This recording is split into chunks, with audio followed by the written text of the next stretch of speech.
নমস্কার বন্ধুরা। বর্তমান পশ্চিমবঙ্গের সবচেয়ে জনপ্রিয় প্রকল্পগুলির মধ্যে অন্যতম হচ্ছে লক্ষ্মী ভান্ডার প্রকল্প। আমাদের মাননীয় মুখ্যমন্ত্রী মমতা বন্দ্যোপাধ্যায় যবে থেকে কিন্তু পশ্চিমবঙ্গে ক্ষমতায় এসেছেন, তবে থেকে কিন্তু নানা ধরনের প্রকল্প চালু করে চলেছেন। শিক্ষার্থী থেকে বয়স্ক মানুষদের জন্য অনেক প্রকল্প এনেছেন। তার মধ্যে কিছু প্রকল্প খুবই জনপ্রিয়তা লাভ করেছে। তো সম্প্রতি রাজ্য বাজেটে আমাদের মাননীয় মুখ্যমন্ত্রী মমতা বন্দ্যোপাধ্যায় রাজ্যের সমস্ত মহিলাদের জন্য কিন্তু বিশাল বড় একটি উদ্যোগ নিয়েছেন। তিনি এই রাজ্য বাজেটে এই প্রকল্পের টাকা বাড়ানো হয়েছে। এর ফলে লাভবান হয়েছেন কিন্তু অনেক মহিলা। এই প্রকল্পের মাধ্যমে রাজ্যের তপশিলি জাতি ও উপতপশিলি জাতি মহিলাদের 1000 টাকা করে দেওয়া হতো। এমনকি ওবিসি বা জেনারেল কাস্টের মহিলাদের দেওয়া হতো 500 টাকা করে। তাই বলে কিন্তু ওবিসি এবং জেনারেল কাস্টের মহিলাদের মনে একটু ক্ষোভ ছিল, কেননা ওনারা 500 টাকা করে পেতেন, আর এসসি এবং এসটি কাস্টের মহিলারা পেতেন 1000 টাকা করে। তবে বন্ধুরা, এবার আমাদের মাননীয় মুখ্যমন্ত্রী মমতা বন্দ্যোপাধ্যায় সবার মনের আশা পূরণ করেছেন। এপ্রিল মাস থেকে কিন্তু কার্যকরী হলেও মে মাস থেকে কিন্তু আপনারা পেতে চলেছেন 500 টাকার পরিবর্তে 1000 টাকা করে। এমনকি এসসি ও এসটি কাস্টের মহিলারা পেতে চলেছেন 1200 টাকা করে। তার সাথে সাথে যারা লক্ষ্মী ভান্ডার থেকে সরাসরি বার্ধক্য ভাতার আওতায় এসেছিলেন, তারাও পেতেন 1000 টাকা। ওনাদেরও কিন্তু টাকা বাড়ানো হলো। তো কত টাকা বাড়ানো হলো সবই কিন্তু জানতে চলেছে আজকের এই ভিডিওতে। আপনারা শুনে নিন খোদ আমাদের মাননীয় মুখ্যমন্ত্রী মমতা বন্দ্যোপাধ্যায় পূর্ব মেদিনীপুরে সফরে এসে কি বলে গেলেন। লক্ষ্মীর ভান্ডার মায়েরা একটু হাত তুলুন তো। মনে রাখবেন, এই টাকার 1 পয়সাও দিল্লি দেয় না। দিল্লির পপের পয়সা আমরা নিই না, আমরা পশ্চিমবঙ্গ সরকার দিই। এপ্রিল মাস থেকে আপনারা যারা 500 টাকা পান, ওটা 1000 টাকা করে পাবেন। আর যারা 1000 পান, 1200 করে পাবেন।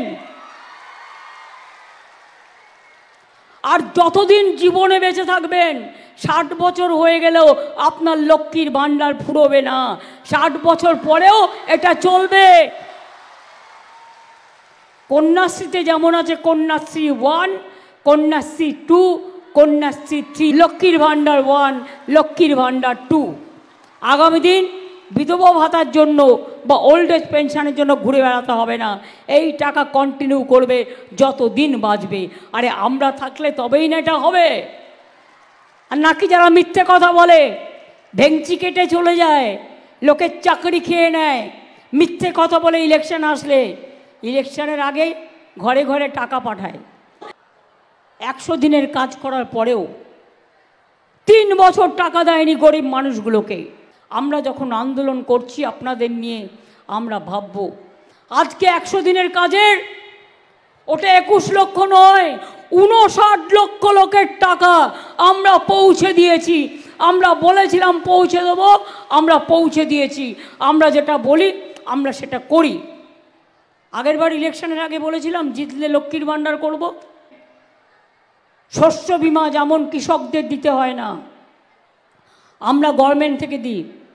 যারা পাট চাষি, যারা আখ চাষি, যারা আলু চাষি, তাদের বিমার টাকাও রাজ্য সরকার দেবে, অর্থাৎ আমরা দেব।